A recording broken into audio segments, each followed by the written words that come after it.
Estimados amigos, amigas que nos acompañan no solamente de sur, sino también de Centro, Norteamérica, incluso entendemos que hay algunos que nos están acompañando de Europa, de Oceanía. Los saludamos muy cordialmente. El día de hoy vamos a proseguir con el ciclo de actividades y en esta ocasión vamos a trabajar el tema de rebelión en Estados Unidos, desborde de la protesta popular.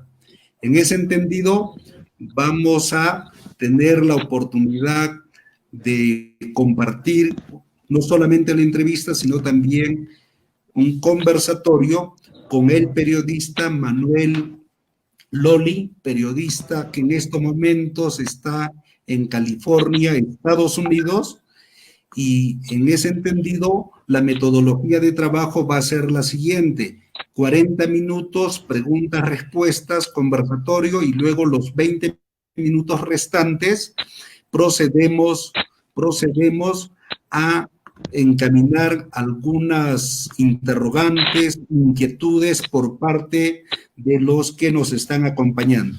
Reiteramos entonces nuestras salutaciones a cada uno de ustedes y le vamos a ceder la palabra puntualmente al periodista Manuel Loli, que además es director de la agencia de comunicaciones IP News. Estimado Manuel, buena noche. Aquí en Bolivia son las 8 p.m. Tiene usted la palabra. Buenas noches, estimados colegas de todo el continente latinoamericano y de todo el planeta. Un fuerte abrazo a todos ustedes, colegas, compañeros y amigos. Y aquí desarrollaremos pues con mucha alegría este encuentro de colegas también del continente, que tenemos el único objetivo de informar lo más objetivamente posible la situación que se desenvuelve en el mundo y en este caso muy particularmente en los Estados Unidos. Un fuerte abrazo y dispuestos para desarrollar la conversación. Muy bien, vamos a empezar. Antes de iniciar muy puntualmente vamos a destacar el contexto en el que se encuentra hoy Estados Unidos. Y ahí de manera muy precisa vamos a señalar que el día de hoy, que se cumple precisamente 7 días de la brutal represión que arrojó el asesinato, pues, de la persona que hoy por hoy se ha constituido en símbolo de las luchas, de la protesta, de la rebelión popular, se ha viabilizado un conjunto de movilizaciones, protestas a lo largo y ancho de todo Estados Unidos, que son mucho más contundentes, y por eso es que hemos denominado a este conversatorio y reflexión rebelión popular. Pero también habría que señalar que en estos momentos hay más de 40 ciudades que están bajo el toque de queda, que entre otras cosas implica la suspensión de derechos fundamentales, de derechos y libertades, pero además de eso, la Guardia Nacional ha sido activada prácticamente en la mitad de todo el país, en 23 estados y en la capital, Washington. El contexto también que necesariamente debemos señalar nos dice que en estos momentos hay más de 2 millones de personas infectadas con el COVID-19, hay casi 110,000 fallecidos producto de referida pandemia, pero además habría que señalar que se tiene más de 50 millones de seres humanos en situación de pobreza en Estados Unidos y la gran parte precisamente son negros.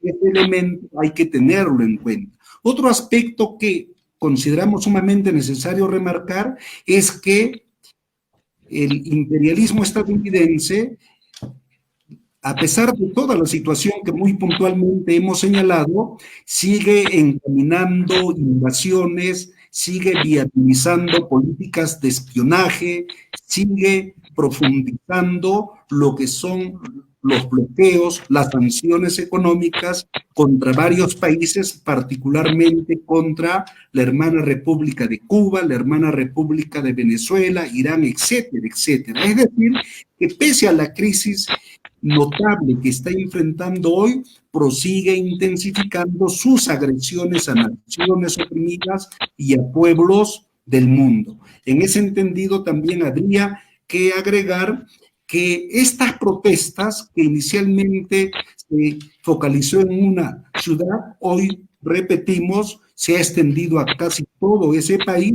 y hoy también ha habido significativas protestas contra el racismo, contra las injusticias, contra las desigualdades, contra la explotación, contra la opresión en varias ciudades de Europa, particularmente en París, Francia. En otras palabras, ya hay una especie no solo de solidaridad internacional, sino también de un despertar.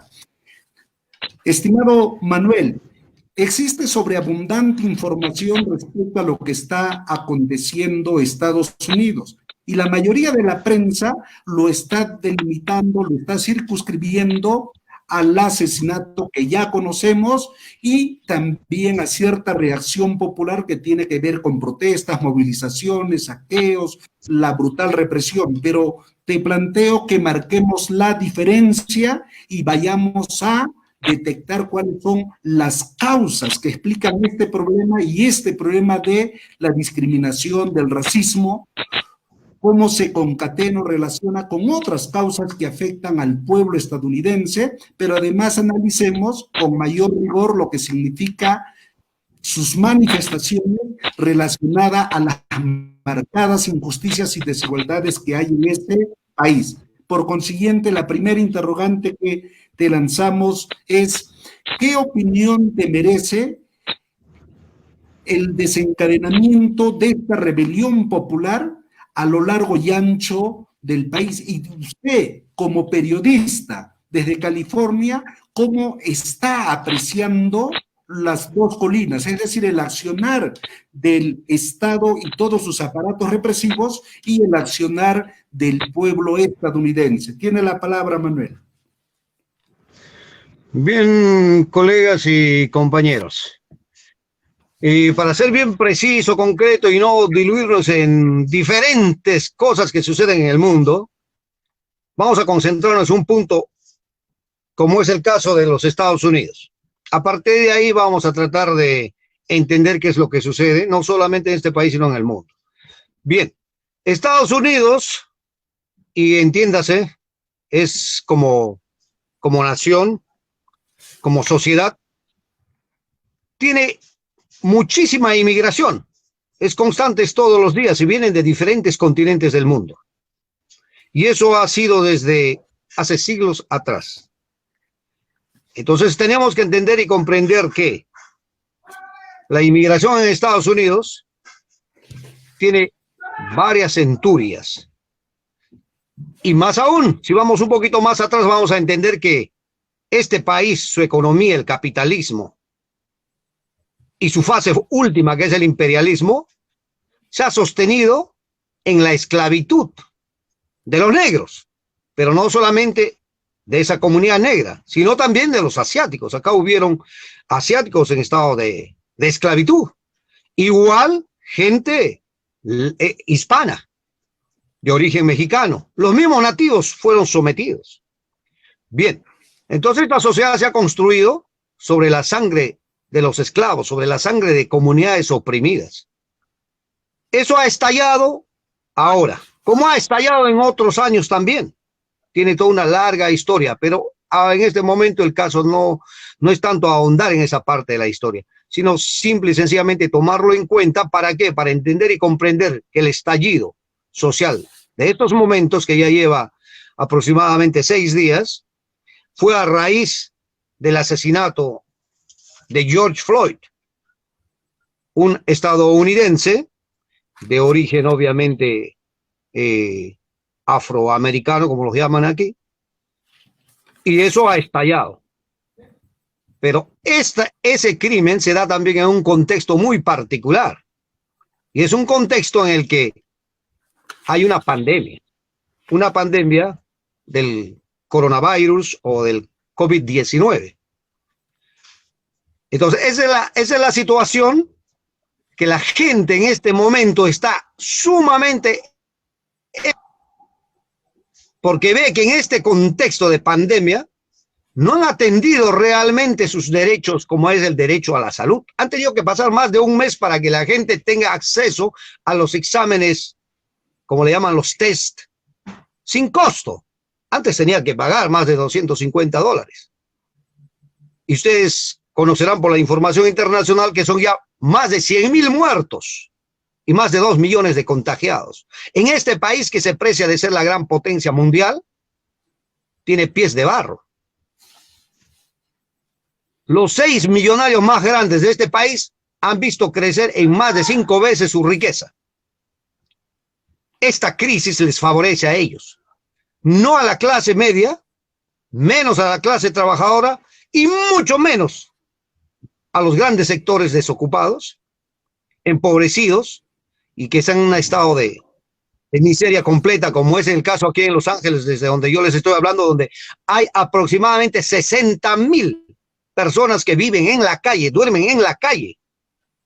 Y la pobreza en este país se combina con la drogadicción, que es promovida por los servicios secretos, los servicios de inteligencia de este país, en contubernio con los carteles de México, que a su vez esos carteles de México están manejados también por las clases dominantes mexicanas. Es otro tema hablar y es profundo, pero estamos haciendo una pequeña ilustración para que ustedes se den cuenta que este problema no es solo de Estados Unidos. Entonces la gente, la juventud especialmente dijo basta. O sea, sus derechos de salud están siendo pisoteados. No solamente el derecho a la salud, sino también es el tema de su derecho a la libertad de tránsito, su derecho al trabajo. ¿Qué pasa? La gente no puede trabajar. En su gran mayoría han perdido, 40 millones de personas han perdido su trabajo. Imagínese usted, que viene a ser más o menos el 20% de la población laboral en este país. Perdió su trabajo. No tienen ingresos. Pero los bancos están cobrándole los impuestos, le están cobrando la renta, le están cobrando las letras del carro, le están cobrando lo que se llama acá sus biles, o sea, sus facturas. Eso no acaba, eso no termina, es constante. Por lo tanto, la gente dice también, pues, hey, no tengo ingresos, ¿cómo voy a pagar? Los 1,200 que le llegó a algunas personas no cubre eso, no, ni siquiera sirve para pagar el primer mes de renta. Bien, pero hay mucho más todavía dentro de ese tema, hay mucho más. ¿Por qué? Porque acá hay una clase obrera, y la clase obrera que cuenta con ciertos beneficios, ellos siguen trabajando. El primer mes trabajaron sin ningún cuidado, los tenían ahí sin ni mascarillas, ningún tema de protección. Después de un mes les han puesto ya mascarillas, les han dado desinfectantes, etcétera, pero esa gente ha continuado trabajando. Ahora, dentro de esa clase trabajadora, una gran mayoría es clase trabajadora inmigrante, sin documentos. Ellos aportan al Social Security, o sea, aportan al sistema que supuestamente les va a proteger, y no los protege, porque no los reconoce como residentes ni ciudadanos de este país. O sea, una gran mayoría de más de 12 millones de personas que no tienen ningún beneficio y que hoy en día es el sustento de este sistema. Porque si ellos no trabajaran, se hubiera paralizado todos los sistemas de abastecimiento de alimentos, todo el sistema de construcción, todo el sistema de producción industrial y comercial. Entonces, el sistema actual, el sistema imperialista en este país, se sustenta una vez más en la esclavitud moderna de millones de personas indocumentadas, de millones de personas que no tienen beneficio, incluso a sus propios ciudadanos no les llegan los beneficios. Esa ultraderecha que domina en nuestros países latinoamericanos y en el mundo, que tanto se jacta de decir que acá su patrón, que es las clases dominantes de Estados Unidos, ojo, clases dominantes de Estados Unidos, son el ejemplo de democracia, eso es falso. El Trump, ese señor, en vez de entrar a resolver el problema, ha entrado a agudizarlo. ¿Por qué? Porque como elemento de la ultraderecha, ese señor, no entra a resolver los problemas de fondo de este país, no. Ese señor lo que hace es precisamente agudizar lo que ya acabo de mencionar, agudizar las contradicciones sociales porque no resuelve, uno, la libertad y los derechos que la gente tiene de transitar, de trabajar, de alimentarse, no, o de salud, no. Lanza cuestiones generales, como sucede en otros países, ¿no? Los gobernantes se llenan la boca y dicen, no, esto son planes de ayuda, pues, a la gente que realmente necesita. Entonces, esa es la situación aquí, en términos generales, y la gente ha dicho, basta, no, necesitamos trabajar, necesitamos que nos cuiden nuestra salud, pagamos para todo eso, pagan sus seguros médicos y todo, y no los abastecen. Más de 2.000 millones, casi billones de dólares ha aprobado el Congreso norteamericano, pero esa plata se quedó entre las más grandes corporaciones. El McDonald's, otras corporaciones grandes han recibido miles y miles de millones de dólares. Es un gran negocio hoy en día este contexto para las empresas como, por ejemplo, el Amazon, como la empresa de salud CVS, que es una gran farmacia, o es un gran negocio para ellos. También es un gran negocio, por ejemplo, para las empresas de Facebook. Y tienes a otro millonario llamado de Walmart, que tiene una cadena de venta for retail de alimentos, de víveres. Y también tienes a los dueños de Apple, tienes a los dueños del mismo, de las empresas estas de computación. En fin, ellos se están enriqueciendo muchísimo más, pero la clase media se ve empobrecida y la clase trabajadora pauperizada. Bien, ese es el marco en este momento para entender por qué la gente sale. Y el otro aspecto, estimado colega y amigos y colegas todos, es el tema, ¿por qué ese desborde? El desborde. El título de este conversatorio precisamente tiene que ver con la rebelión de la gente. Esas son sus causas presentes, actuales, con una raíz histórica de fondo, pero hay mucho más. Hay mucho más que creo que en la conversación ya lo podríamos ir desarrollando. Debo decirte para finalizar esta parte de que el otro aspecto negativo es el que dentro del desborde, que es una ley en todo movimiento social, hay elementos lúmpenes, delincuenciales, que se infiltran en ese movimiento de protestas, si se quiere, pacíficos, de protestas democráticas. Ese grupo de gente no pertenece a eso. Ahí tenemos en IP News, en nuestra agencia, colegas, tenemos información de grupos que van preparados en carros directamente a saquear. En algunos lugares, como en Florida, han encontrado que son policías infiltrados, agentes de seguridad, en fin. Obviamente, el plan del presidente de este país, el señor Trump, fue soltar a la policía militar norteamericana para que reprima al pueblo, diciendo que el pueblo en sus protestas está cometiendo ese vandalismo, y no es así. Son elementos infiltrados del propio Estado norteamericano que cometen esos robos y saqueos. Sí, colega, lo escucho. Bien, Manuel, lo que suele sacar la prensa, los mal llamados medios de comunicación, es que aparentemente todas estas decisiones, todas estas torpezas recaen en el señor Donald Trump. Pero muy bien lo has dicho tú, que este sujeto lo único que hace es representar a las clases sociales dominantes, al gran complejo industrial militar, al famoso establishment, y eso es lo que debemos de entender, que acá no se trata del problema de tal o cual individuo, sino se trata de políticas de explotación, de opresión por parte de las clases sociales dominantes estadounidenses, que, como muy bien lo has señalado tú, en todas estas últimas décadas ha intensificado políticas contra las masas trabajadoras a través de conculcación de derechos laborales, beneficios sociales y libertad. Hemos estado viendo los días anteriores de que importantes bolsones de masas populares han arremetido contra una empresa transnacional en el campo informativo como es la CNN. Y ahí vemos cómo identifican a aquellos que viabilizan una prensa mercenaria, una prensa reaccionaria, no solo para desinformar, sino para manipular, para tergiversar, para sesgar, todo eso con el propósito también de adormecer conciencias y alienar. Pregunta, estimado Manuel, como periodista, ¿cuál es el papel que en estos momentos está jugando los llamados más medios, los grandes medios de comunicación, televisiva, radial y escrita? Y si es que hay algún tipo de medios alternativos que de una u otra manera informen, pues, con veracidad. ¿Qué dice usted, Manuel?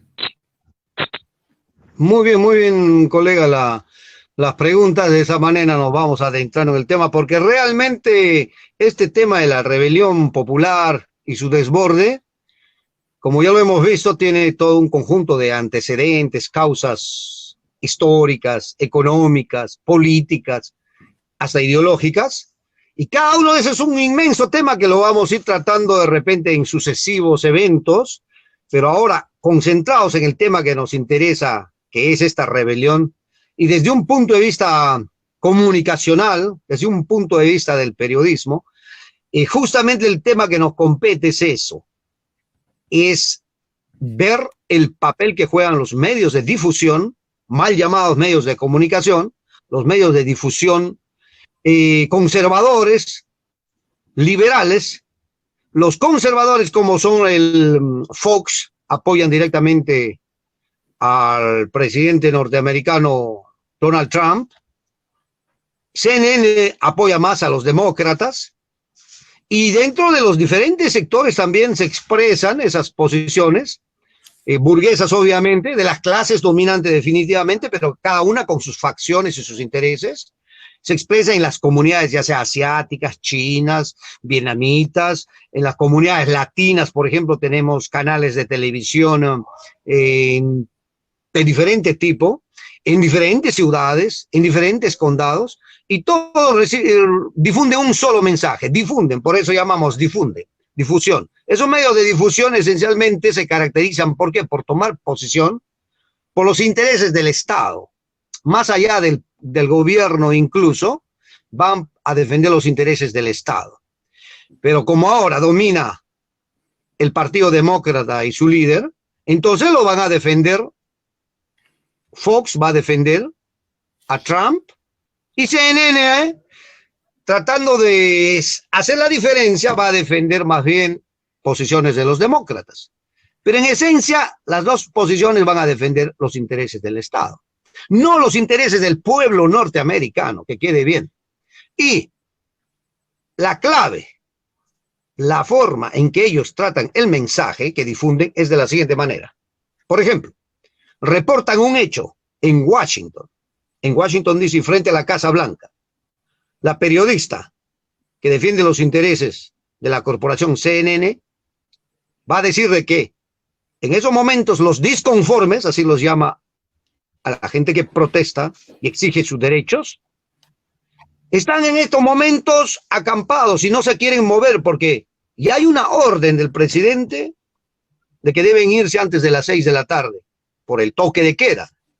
Y haciendo un paréntesis, aquí en Los Ángeles, desde las 6 de la tarde hasta las 6 de mañana, está decretado un toque de queda. La Guardia Nacional ha tomado toda la ciudad y todos los condados alrededor. Estamos hablando de Guardia Nacional, es la policía militar. Ha salido. Es como un ejército de ocupación. En otras ciudades desde la 1 de la tarde. Y así se mueve la gente y así sale la gente a protestar en miles y miles y cientos de miles de personas. Bueno, volviendo al tema.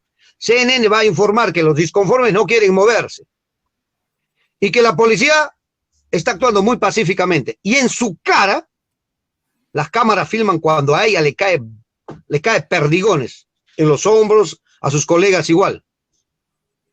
Y va a echar la culpa a los que protestan porque no se mueven y porque le han dado motivos para que la policía se encolerice. O sea, esa alma de bastardos, esa alma de esos periodistas mercenarios, de ser siempre, ojo, no como el periodista de nuevo tipo, no el periodista alternativo, que es un periodista que trata de informar de la manera más objetiva posible, sino siempre defendiendo y exculpando a esas fuerzas represivas. Esas fuerzas represivas están preparadas para reprimir. Es la misma escuela represora con la que han formado a toda esa gama de militares y policías en nuestros países también. Esa policía no entra a reflexionar, recibe una orden y reprime. Simplemente, compañeros y colegas, lo que se dio ahí fue golpiza y represión que terminó retirando a los manifestantes, y los manifestantes decían, ¿por qué empiezan ustedes con la violencia si simplemente he venido a pedir justicia? Y su consigna es por eso, si no hay justicia, no hay paz. ¿Y por qué habían hecho eso? Fox va a informar diciendo que habían hecho esa represión porque el presidente de la República tenía que pasar por medio de la calle con una Biblia a pararse frente a una iglesia que estaba quemada. Obviamente esa iglesia ha sido parte de las consecuencias que sucede a raíz de este desborde, pero este señor va con su Biblia a pararse ahí y desde ahí amenazar a la gente y decir que todas esas personas que protestan son al fin y al cabo gente criminal, que hay que reprimirlos, y no es así. Y de una forma oportunista va a decir que apoya esa protesta cuando no lo apoya. ¿Por qué? Porque la gente simplemente exige que haya justicia, y la justicia quiere decir que detengan no solo al policía que asesinó a George Floyd, sino también a los otros 3 cómplices que estaban con él. Ese es el asunto, estimado colega. Por lo tanto, ese es el papel de la prensa mercenaria en Estados Unidos y en el mundo, porque están vinculados a ellos las otras agencias. He ahí por eso el papel nuestro de la prensa alternativa, de IP News Agency y de todos los colegas latinoamericanos en el mundo, de forjar esa prensa alternativa de un carácter nacional, de un carácter democrático, algunos revolucionarios y socialistas, porque somos a la alternativa en este mundo, porque somos otra corriente del entendimiento y de la comprensión de este universo. Eso sería, colega, a su pregunta. Sí, efectivamente, Manuel, formulábamos esa interrogante porque aquí en América del Sur, del Centro y en todas partes, la prensa también tiene un carácter de clase. La prensa, que como muy bien lo has ilustrado tú, se caracteriza principalmente por difundir y luego le da algunos agregados. En nuestros países no es otra que una prensa mercenaria, reaccionaria, y por consiguiente una prensa basura porque se aleja de los principios morales, éticos, objetivos que debería de caracterizar a la misma y se pone al servicio de las clases sociales dominantes que explotan, que oprimen, que dejan, etcétera, etcétera. Manuel, la historia refiere que el 4 de abril de 1968 se viabilizó una poderosa rebelión popular producto precisamente del asesinato de otro negro, de un gran líder como Martin Luther King, y ese desencadenamiento de la lucha, de la protesta popular, muy vigorosa, por cierto, viabilizó protestas antirracistas, protestas a lo largo y ancho del país, que entre otras cosas generó más de 40 muertos, más de 2.500 heridos y aproximadamente 15.000 detenidos. Muchos analistas, tanto de Estados Unidos como del resto de continentes, refieren que los actuales acontecimientos que se están suscitando en Estados Unidos ya casi por una semana habrían rebasado los acontecimientos de aquel importante suceso histórico. Y en ese sentido te formulo esta otra interrogante. ¿Podríamos decir en estos momentos que el Estado está viabilizando lo que se dice, no solamente criminalización de la protesta popular, no solamente persecución política, sino una brutal represión que podría catalogarse como terrorismo de Estado acompañado de una guerra psicológica también llamada guerra de baja intensidad contra los movilizados, contra los latinos, contra los negros y, por qué no decirlo, contra el pueblo estadounidense que hoy por hoy está despertando, está reaccionando y está diciendo basta ya, tenemos derecho a luchar por defender nuestros derechos fundamentales. ¿Qué dice usted en cuanto al terrorismo de Estado que en estos momentos está en marcha, más aún cuando el señor Trump ya no solo ha amenazado sacar a la Guardia Nacional, sino al Ejército, etcétera, etcétera? Sí, correcto, colega. Perfecto. Mire, justamente sobre el punto que toca usted, como periodistas, abordando un solo hecho de la coyuntura presente, podemos descubrir el carácter del Estado norteamericano. Toquemos el tema del COVID-19. La gente inmediatamente, y eso es lo bueno del pueblo norteamericano, estamos hablando del pueblo norteamericano, porque hay gente que confunde sociedad norteamericana con pueblo norteamericano, o Estado norteamericano con el pueblo norteamericano. No, son clases sociales diferentes. El Estado es la organización de las clases dominantes que ejercen pues su dictadura contra las clases dominadas. Ese es el Estado norteamericano. Y ese Estado es un Estado imperialista, lleno de corporaciones y de gángsters, porque es una mafia. Y el pueblo lo sabe. Desde la clase media para abajo, lo saben, lo conocen. Obviamente dentro del pueblo también tenemos gente con conservadores, gente que apoya posiciones fascistas, gente que se desinteresa, gente que ha llegado a este país de repente y se ha vuelto residentes o ciudadanos, con toda una lastra ideológica que traía de nuestros países, son corderitos de los sistemas de organización metafísica, o sea, de las religiones en este país, de todo, y cumplen un papel a favor de Trump. Y son gente del pueblo, muchos son inmigrantes. Pero, estableciendo esas diferencias, estamos hablando de un pueblo consciente en este país. Lo que agrada en este país es que el pueblo, este pueblo, como ha logrado muchos derechos, las clases dominantes muy fácilmente no se lo pueden quitar. No. El pueblo norteamericano tiene derechos ya consolidados en todos los aspectos. Sin embargo, les falta muchos, obviamente. Bien, uno de ellos que le falta, y de repente tirando un dardo al futuro, es la socialización de los medios de producción, ¿no? Pero eso lo veremos y lo debatiremos en otro momento. Decía entonces que si tocamos el tema del COVID-19, la gente se dio cuenta a las 24 horas del COVID-19, esa pandemia real, objetiva, que surgió en China y se desarrolló en todo el mundo y afecta a todo el mundo. En Estados Unidos en particular, el Estado norteamericano comenzó a usarlo en diferentes planos. Y el plano principal ha sido como un instrumento de control social. Los servicios de inteligencia de este país han comenzado entonces a ejercer diferentes acciones muy planificadas, sistemáticamente planificadas para controlar a la sociedad. Lo han puesto en una situación de estrés fuerte, extrema, y han sacado incluso, como ustedes han podido ver en los inicios de la pandemia, sacaron incluso información y a su policía para que restrinja la libre circulación de la gente. En otros países de Latinoamérica, como es el caso del Perú, Ecuador, incluso sacaron al ejército, ¿no? Bien, eso demuestra acá en Estados Unidos que les va a ejercer una presión, una manera más represiva contra el pueblo, sistemática, fue de poco a más.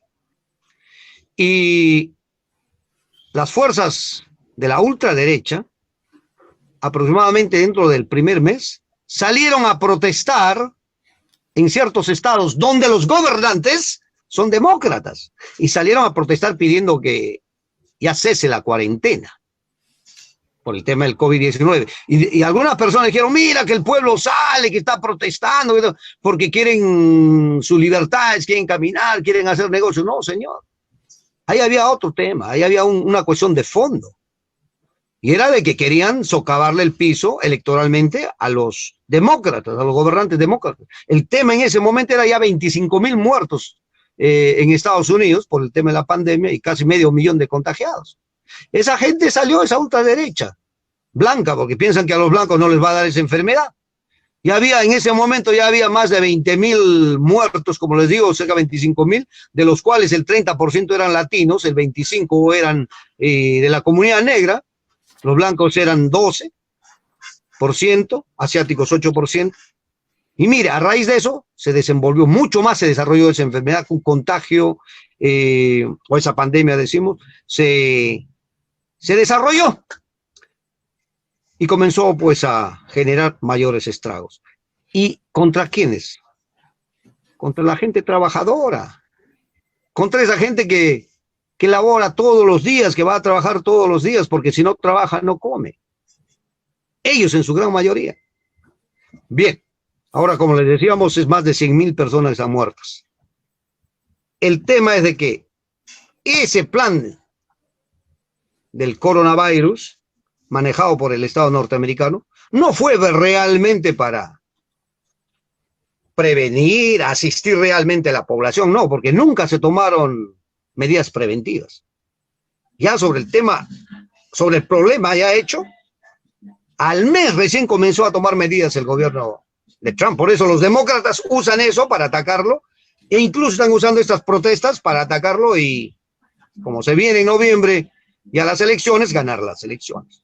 Pero bien, entonces, este manejo político que hacen de la pandemia muestra claramente que el Estado norteamericano es un Estado represivo y no le interesa para nada lo que llaman, cuando les conviene, Estado democrático. ¿Por qué? Porque aplastan más bien aplastan los derechos del pueblo.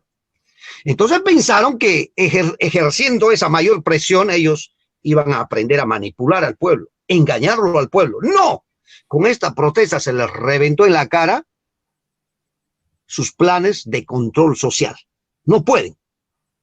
En el Perú, donde las clases dominantes del Perú, por ejemplo, y se ven claramente ese plan que ejercieron de aniquilamientos sistemáticos contra los prisioneros políticos, lo aplican ahora en la sociedad peruana, a todo el pueblo. He escuchado noticias cuando a la gente que abre sus ventanas para ver qué está sucediendo en la calle, la fuerza represiva le dice: hey, mete la cabeza o te mato. Eso ilustra claramente esos estados corruptos, mercenarios, esos estados vendepatrias que existen en nuestros países, actúan como fiel reflejo de lo que es este Estado norteamericano. Entonces, lo que aquí se expresa será también, en consecuencia, en nuestro país. Para finalizar esta parte, el tema moviendo solamente el tema del COVID-19, vemos que es un instrumento, o sea, es usado como un instrumento para controlar a la población, a la sociedad norteamericana, pero la gente no ha dicho que no, y salen a protestar en medio de la pandemia. No les ha sido fácil, no les va a ser fácil a estas clases dominantes de los Estados Unidos controlar a esta población. Tienen muchos derechos y no quieren perderlos. Bien, esas fuerzas conservadoras de la ultraderecha, obviamente, van a querer seguir ejerciendo su dictadura, y para eso sus fuerzas policiales, sus fuerzas armadas, muchos elementos de ahí son fieles seguidores, son elementos fascistas pro-republicanos. Esos son los que precisamente pertenecen al Ku Klux Klan, al que Trump también pertenece. El factor ideológico en este tema es muy importante. Ese racismo es la expresión de la lucha de clases en el nivel más bajo, porque no tiene sentido de ser ese racismo. Encubren tras ese racismo, encubren realmente los problemas de fondo de desigualdades económicas, desigualdades sociales, desigualdades de oportunidades e incluso oportunidades políticas en este país. Lo escucho, compañero, colega Alex. Manuel, el día de ayer, 1 de junio, allá, por decirlo así, se conmemoró el 99 aniversario de esa gran matanza de negros por parte del Estado, ya lo hemos dicho, Estado genocida de Estados Unidos, valga la redundancia. Ahí la historia refiere de que hubo inmensas masacres raciales cometido con tal nivel de alevosía, fue tan cruel y tan sanguinario que el mismo país quedó avergonzado, durante muchos años, por cierto. Y el asunto en cuestión es que nos estamos refiriendo a la matanza de Wall Street Negro que se suscitó en Tulsa en 1921. Tú has tocado un tema importante que es la lucha de clases que nos permite comprender la historia para transformarla según los clásicos de la ciencia del materialismo histórico. La pregunta, Manuel, es: ¿cuál es la situación real del pueblo norteamericano, estadounidense, cuando nos dicen los datos que hay más de 60 millones de pobres, hay más de 40 millones de trabajadores que están estirando la mano a ese Estado para que les pueda dar algún salvataje, algún subsidio, pero muy particularmente, Manuel, ese ensañamiento que se da contra la población negra? ¿Cuál es la magnitud? Porque se dice que los negros, que representan el 14-15% de la población total de Estados Unidos, es ínfimo, si se quiere, sobre el 100%. Sin embargo, de cada 100 encarcelados, más de 50 son negros. Entonces ahí vemos que históricamente no se ha resuelto el problema de la esclavitud. Como tú al principio señalabas, hay una esclavitud moderna. Entonces, para ir terminando y enfatizando, ¿cuál es la situación real de las masas trabajadoras, de las masas populares y particularmente de los negros allá en Estados Unidos, Manuel? Correcto, correcto, colega. Mire, nosotros como periodistas alternativos de una orientación marxista, materialista, dialéctico, de una visión científica, que usamos precisamente esa metodología para entender y comprender la situación, y de repente algunos de los colegas nuestros incluso asumen un papel mucho más activo de ser elementos de transformación de la sociedad. Te puedo decir, compañero y colega, que el hilo, pues, conductor de todo lo que es la historia es la lucha de clases. Y en este país está ahito de esos hechos. En este país es donde se han conquistado los derechos fundamentales de los seres humanos. Y obviamente hasta 1917, cuando el proletariado asaltó los cielos y consolidó su estado proletario, se conquistaron mucho más derechos. Hoy en día, cuando ya no existe ese campo socialista y existe solamente el imperialismo en su etapa de globalización, estamos viendo que en este país la gente sigue luchando por nuevos derechos. Entonces, cuando hablamos nosotros de la represión contra las clases dominadas, contra grupos étnicos, 1921, como en toda la década del 60, la gente luchó, batalló por la conquista de sus derechos civiles. Ahí lo tenemos a Martin Luther King, a Malcolm X, que eran religiosos, pero que también eran líderes sociales.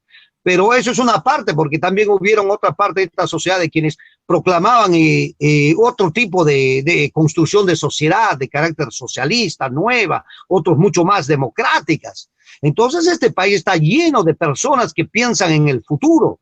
Ese es lo que hay que ver, no solamente son los grupos que nos traen a nosotros tradicionales, ultrarreaccionarios, conservadores o demócratas, no. En este país, por ejemplo, una expresión bien clara, fresca de la lucha de clases ha sido como la juventud llamada la generación millennium, esa gente con nuevas ideas, con ideas nuevas que aportan a esta cuarta revolución industrial y tecnológica. Esa juventud apoya hasta ahora las ideas innovadoras de un antiguo líder, ya él es una persona casi de 75 años, esa Bernie Sanders, que trató de ser el candidato oficial para la candidatura a la presidencia del Partido Demócrata, porque acá es un monopolio, dos corporaciones que dominan también la política, los demócratas y los republicanos. Por eso le decía que aquí las oportunidades políticas están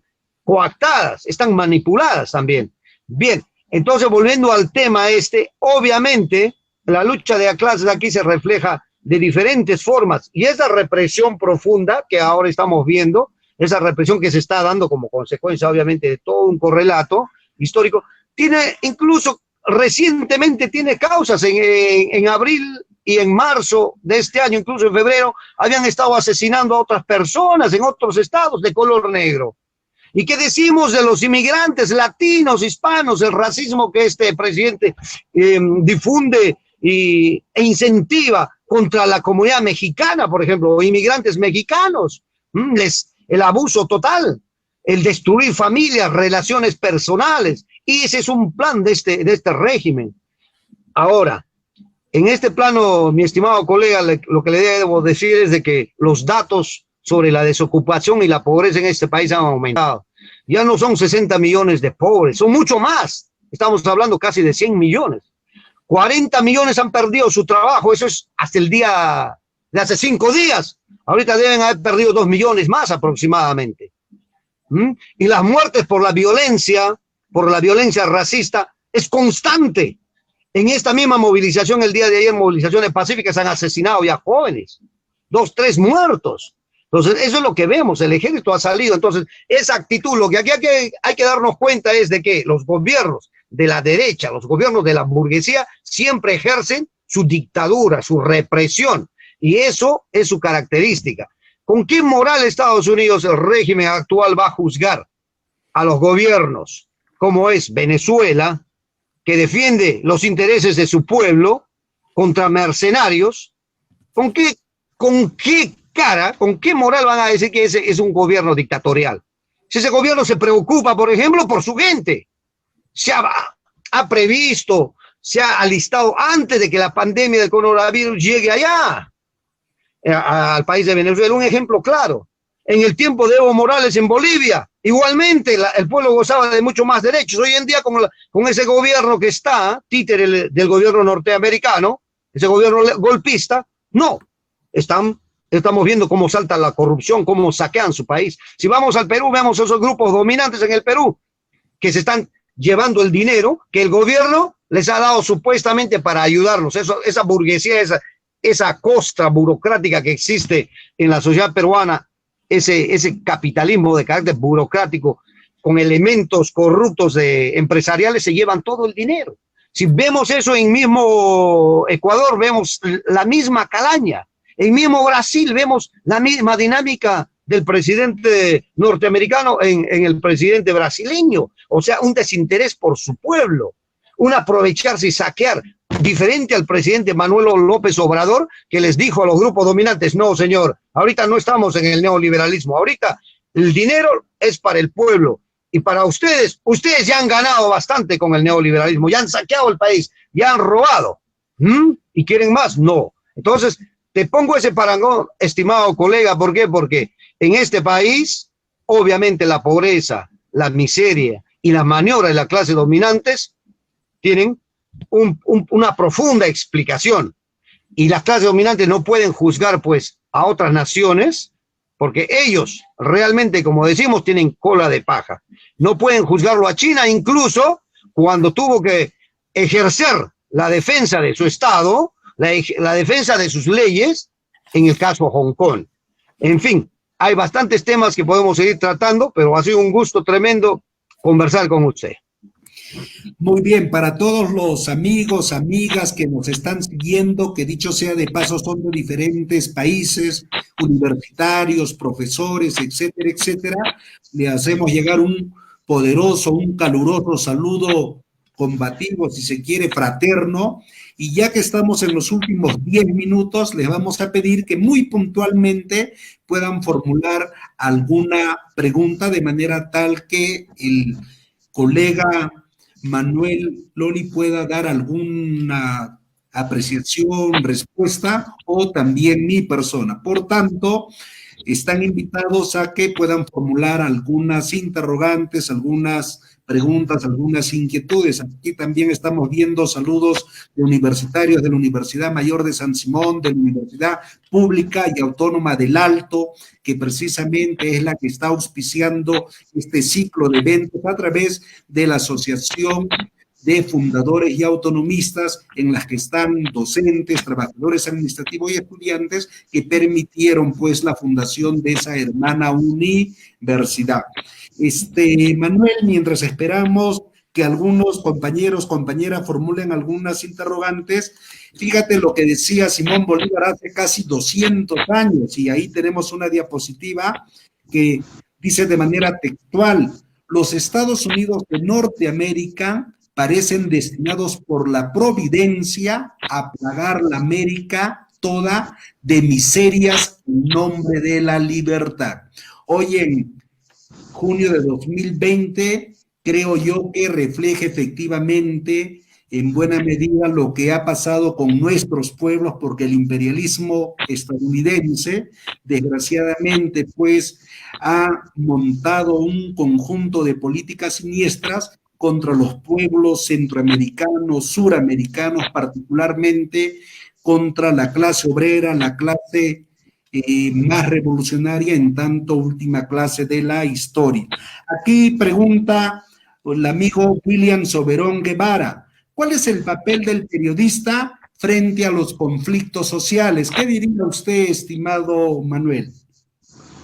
Sí, saludos a todos nuestros colegas que nos están siguiendo. También estoy recibiendo cientos de emails y también de comentarios de colegas de otras partes del mundo. Un abrazo a todos ellos. Seguro va a haber otro momento en que podamos profundizar en cada uno de los temas, y son muchos temas que hay que profundizar, colegas, a fin de poder llegar a informar correctamente al pueblo. Bien, sobre la pregunta de nuestro colega William Soberón, y sí, es correcto lo que plantea él. ¿Cuál es el papel de los periodistas alternativos, de los periodistas que se precian ser democráticos o incluso revolucionarios y socialistas como hay en todas partes del mundo? Obviamente descubrir las entrañas mismas de las contradicciones sociales, políticas, económicas, abrirlas, denunciarlas y difundirlas. ¿Para qué? Para que el pueblo lo entienda y lo comprenda, y hacerlo didácticamente. El llegar al pueblo de una forma didáctica implica la madurez también del periodista. No es simplemente propaganda, es que hay que hacerle entender las cosas de fondo, las cosas que hay dentro, detrás del fenómeno. En este país que domina el mundo, que hasta ahora todavía domina el mundo, las universidades están plagadas de difusión ideológica neopositivista. Y aprovecho aquí rápidamente de un tema que es inmenso, profundo igualmente, para decir dos cosas puntuales. Los intelectuales fabricados en este país salen con una mentalidad neopositivista, que solamente analizan el fenómeno, la apariencia. Por lo tanto, es un análisis subjetivo, formal, es puramente la apariencia. Por eso se expresa en el periodista cuando dice, el periodista profesional estamos hablando, dice: hey, ¿sabe qué? Acá hay una protesta y esta protesta está derivando en vandalismo. Hey, pero no te pones a analizar, señor periodista neopositivista, de que detrás de esos hechos hay todo un correlato de causas y que han tenido consecuencias, y sigue todo un proceso para que estalle hoy en lo que está estallando. Intelectuales igualmente que tienen una biblioteca en el cerebro y lanzan información, pero no lo procesan. No solamente es conocer, sino también hay que analizar, y no quedarse en analizar, sino ser, y ahí gracias por la pregunta, colega, es ser protagonista del cambio social. Y para ser protagonista del cambio social, hey, no le exijas que necesariamente tiene que estar en tu lado, porque el cambio social en la sociedad convergen diferentes ideas, posiciones, personas y clases sociales. ¿Me entiendes? No seamos sectaristas, no tengamos una mentalidad solamente vertical, ¿no? En esto hay que entender que en las sociedades y en el mundo, mientras haya lucha de clases, hay diferentes clases sociales, cada una tiene una mentalidad, una forma de explicar la realidad social, de comprender la realidad global.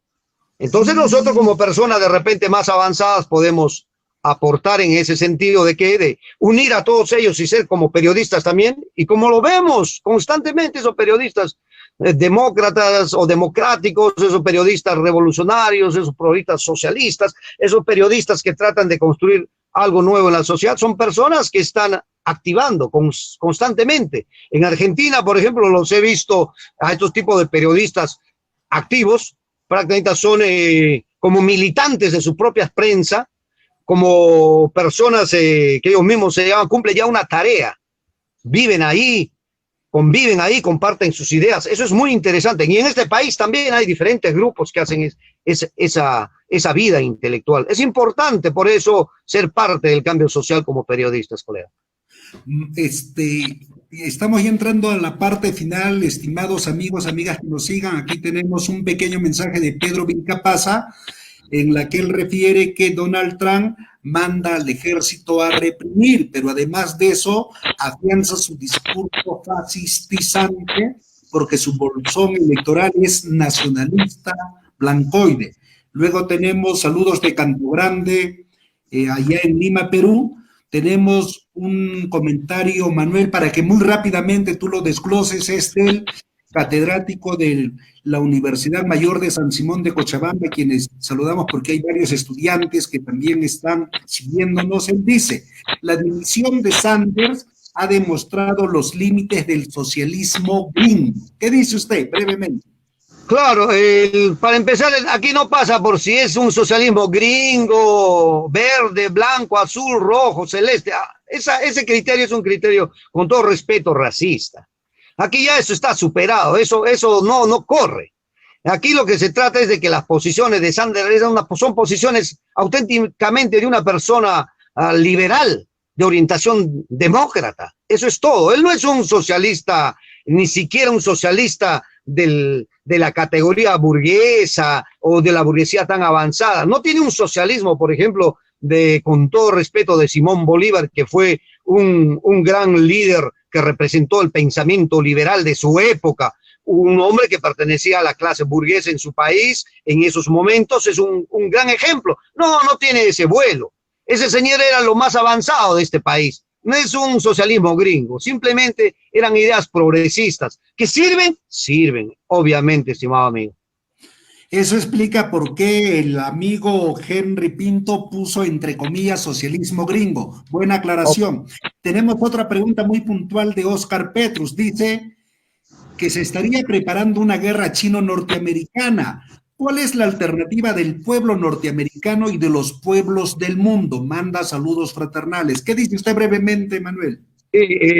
Agradecer a nuestro colega también, Oscar Petrus, realmente un ejemplo de cómo los periodistas de nuevo tipo, los periodistas alternativos, dan su vida por los intereses del pueblo y de las naciones del mundo. El tema justamente, y sería bueno, estimado colega Alex, que en el futuro también desarrollemos ese tema. El tema del contexto global está llevando a la agudización de las contradicciones entre las potencias y superpotencias imperialistas. El tema de China con Estados Unidos y Rusia ahí también, en esos bloques obviamente hay intereses imperialistas, y como nos enseñan los clásicos del marxismo digo, dicen que justamente la situación internacional se explica. ¿Por qué? Porque partimos de entender, comprender, analizar las consecuencias de las contradicciones interimperialistas. Al entender y comprender eso, entonces sabemos qué es lo que se viene, qué es lo que se da y cómo se refleja en nuestras naciones. Ese principio es importante. Obviamente, las contiendas hoy en día entre China y Estados Unidos es porque quién va a dominar el mundo, y es obvio que China está ganando la partida. Muy bien. Manuel, tenemos aquí saludos desde Chile de Nelly Fernández. Ella pregunta, ¿la lucha del pueblo norteamericano, la clase obrera, tiene una dirección o solamente es coyuntural lo que hoy por hoy se desenvuelve allá? ¿Qué dice usted? Pero ahí yo te aumento una interrogante, Manuel. ¿Cuál es la situación de los movimientos democráticos, progresistas, avanzados, revolucionarios, más aún cuando el señor Donald Trump, que representa a todas esas clases sociales dominantes que son enemigas de los pueblos del mundo y del mismo pueblo estadounidense, están ahora arremetiendo contra una organización Antifa que la están queriendo catalogar como terrorista, pero en el fondo es desprestigiar a todo el movimiento popular, y no solamente eso, justificar su terrorismo de Estado. ¿Cuál es la situación, estimado Manuel? Sí, colega Alex, sí, rápidamente sobre ese tema. Obviamente en esta conversación hemos dado el pincelazo sobre el tema de la lucha de clase en este país y muy rápidamente sobre sus organizaciones sociales, políticas y sobre las corrientes ideológicas. Ese es un tema a profundizar y a tratarlo con seriedad. Obviamente los límites del tiempo no podemos tratarlo en profundidad, pero sí agradecer a la compañera, colega desde Chile sobre esa pregunta y decirle bien claramente que en este país la clase obrera como clase está totalmente dividida. Esa es la verdad. Hay diferentes corrientes que influyen, corrientes ideológicas que influyen dentro del movimiento de la clase obrera, dentro del movimiento de la clase trabajadora, y existe desde posiciones fascistas, conservadoras, gente clase obrera que apoya al gobierno, a Trump, hasta posiciones de repente mucho más avanzadas de una izquierda, si se quiere, socialista y proletaria, comunista. Entonces, el tema es de que dentro también de las líneas más avanzadas en la historia, ya socialistas, comunistas, también hay corrientes que han comenzado a atacar las bases mismas ideológicas de la concepción proletaria, deviniendo en corrientes revisionistas, porque revisan el marxismo y lo convierten en furgones de colas del partido de la corporación demócrata, como son los partidos llamados Partido Comunista Revolucionario, cuyo líder es Bobakien. Entonces, al hablarle de esos dos extremos, ustedes pueden entender cómo está la situación de la clase obrera hoy en día. Por lo tanto, eso nos lleva a concluir de que las clases dominantes de Estados Unidos todavía tienen mucho tiempo para seguir dominando, pero igual ya no pueden dominar como antes. El pueblo ha despertado, el pueblo entiende y comprende sus necesidades y sus derechos, se está organizando y tiene sus expresiones de organización, como esa organización antifascista, tiene otras formas de organización, por ejemplo, libertarias. Me llegan correos en este momento del Partido Libertario, del Partido Socialista, del Partido Comunista, también de las diferentes corrientes sociales de carácter demócratas, no del Partido Demócrata, sino liberales avanzados, del socialismo liberal, si se quiere, esas corrientes. En fin, el tema, si vemos un poco más allá de la historia, del antecedente histórico que tiene este planeta, las corrientes del socialismo científico, del socialismo proletario, están todavía por crearse y desarrollarse en este país, pero sí tienen cimientos, porque hubo una guerra fría, hubo una contracción muy fuerte antes entre el imperialismo y el campo socialista. Eso obviamente tiene base y ha dejado raíces en personas que hoy día de repente tienen 60, 70, 80 años y saben que muchos de ellos de repente apoyaron el sistema capitalista, pero se dan cuenta que ya no da más el sistema capitalista. El pueblo quiere otro sistema, quiere un sistema, quiere más democracia. Hasta ahí están llegando. Esperemos que lleguen en algún momento a plantear de repente un sistema socialista. Yo pienso que eso se definirá todavía en algunas décadas por venir.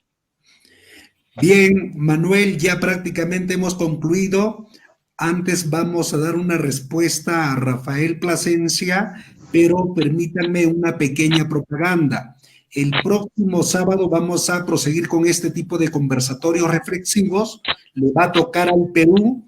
Vamos a tener al profesor Edgar Tello, que es el secretario general del SUTE Lima, y nos va a acompañar también la profesora Katy Ugarte Mamani, que es la máxima dirigente de los maestros allá en Cusco. Vamos a hablar acerca de cuál es la situación de la educación en el Perú a nivel de la educación básica regular en tiempos de la pandemia. Este tema es muy interesante. Luego la próxima semana vamos a proseguir con algunas entrevistas a un abogado nuestro boliviano, con un abogado muy conocido en el Perú, para abordar la situación actual de los presos políticos en el Perú. Posteriormente, también la próxima semana vamos a trabajar con una personalidad allá de Canadá, el ingeniero Pedro Valdés, con quien vamos a reflexionar algunas cuestiones que hacen a derechos humanos, que hace a la salud, que hace a la educación. Entonces ya tenemos un conjunto de agenda que vamos a trabajar los próximos días, la próxima semana. El tema, lamentablemente, distinguidos amigos, amigas, como ustedes han podido ver, da para mucho, pero lo importante es que nos hemos atrevido a dar aspectos fundamentales sobre lo que está aconteciendo en Estados Unidos y como los grandes clásicos han señalado, hoy por hoy el sistema capitalista, con su expresión, su fase terminal, que es el imperialismo, ha devenido en un cadáver insepulto.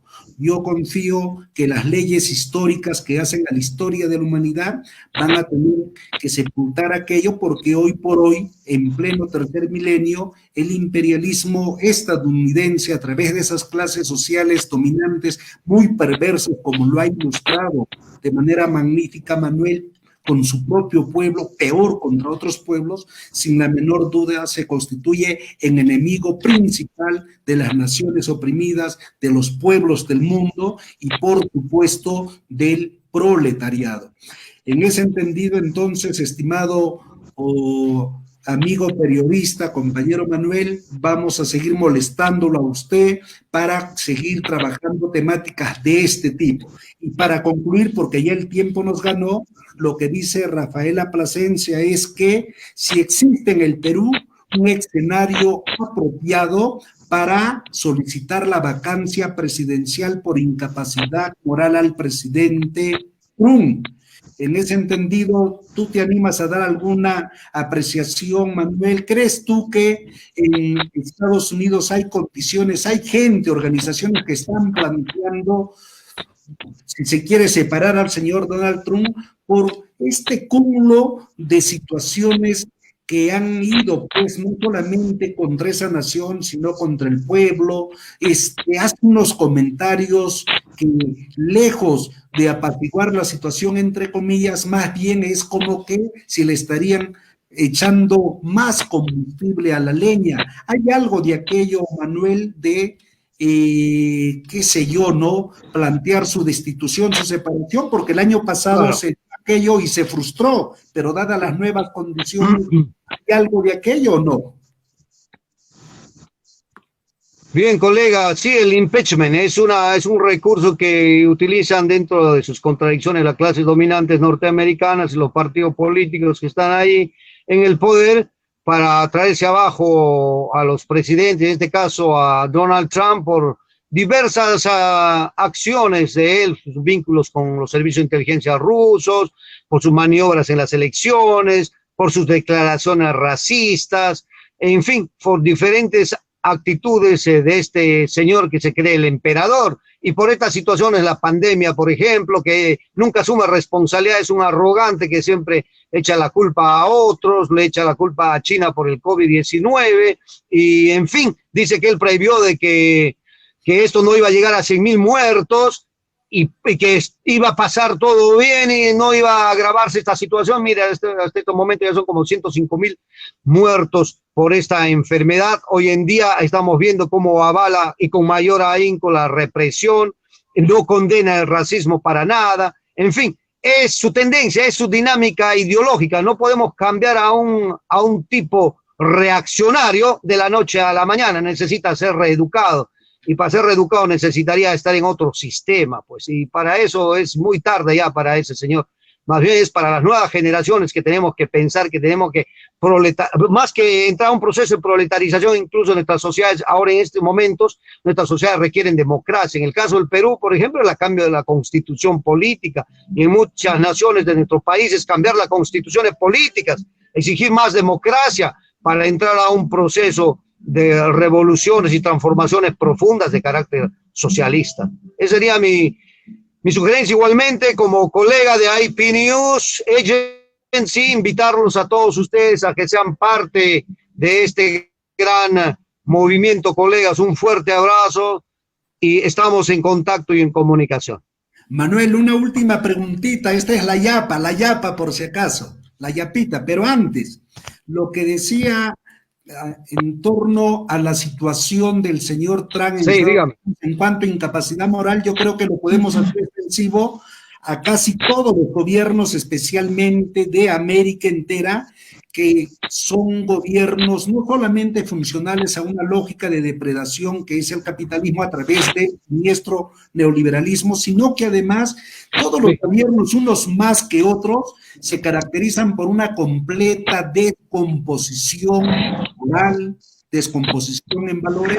Por esto es fácil de comprender porque todos ellos, con ciertas diferencias, son funcionales a lo que es la lógica de explotación. Son reproductores de un orden injusto. En ese sentido, los gobiernos, llámense de Chile, del Perú, de Colombia, me pongo a pensar de Brasil hasta de Bolivia, son antipueblo, son antipatria, porque les caracteriza un afán de acción política funcional al capitalismo en su versión más perversa, que es el neoliberalismo. Tenemos gobiernos lacayos, tenemos gobiernos inmorales, decadentes, gobiernos que en los hechos son enemigos de los pueblos, y ahí no dudan en aplicar el terrorismo de Estado mediante la represión. Y eso lo hemos visto no solamente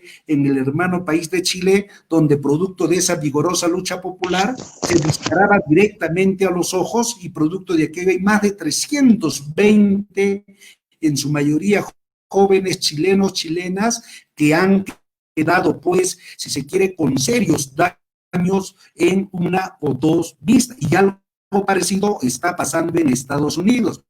No olvidemos la escuela de los asesinos, la escuela de las Américas, en que el imperialismo históricamente ha formado, entre comillas, a los represores, a los golpistas, a los verdugos de nuestros pueblos. Yo le doy un fuerte abrazo y seguiremos en comunicación, muy amable, y a seguir difundiendo, promoviendo la prensa alternativa.